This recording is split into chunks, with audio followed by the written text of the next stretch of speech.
Hi, Bruce from Safiery, and we're just looking at the LC79 with the new Scotty AI in it.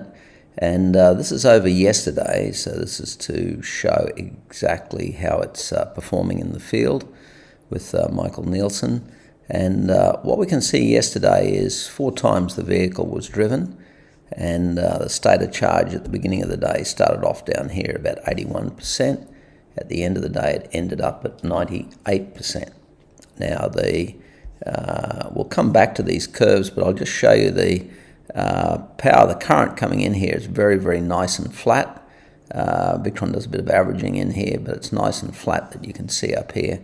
That's the voltage, but here's the DC system. Now, at this point in time, it's doing 2450 watts as a maximum, between 2374 and 2450.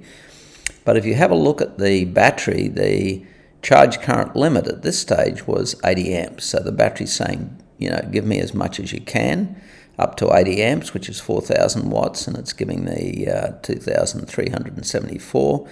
But then after this burst of power here, the battery cuts back and says, now give me only 40 amps, which is basically 2,000 watts. We're charging here at 50 volts, that's 2,000.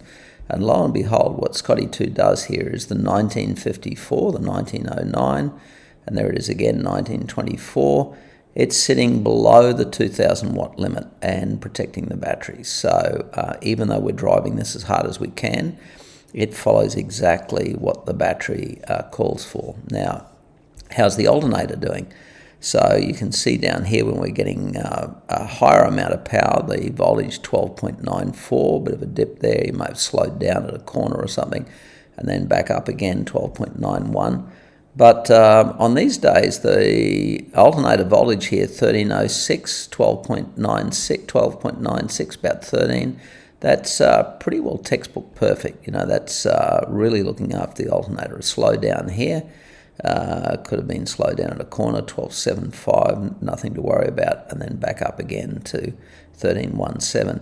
So these voltages in here in the 13 range indicate that the alternator is not working too hard. It's got a bit of extra capacity there without any difficulty whatsoever. Just one of 400 sites that we monitor, and that's part of the secret of our success, is that we monitor everyone after the event and correlate it back to the design. And I've got to say, how good's that?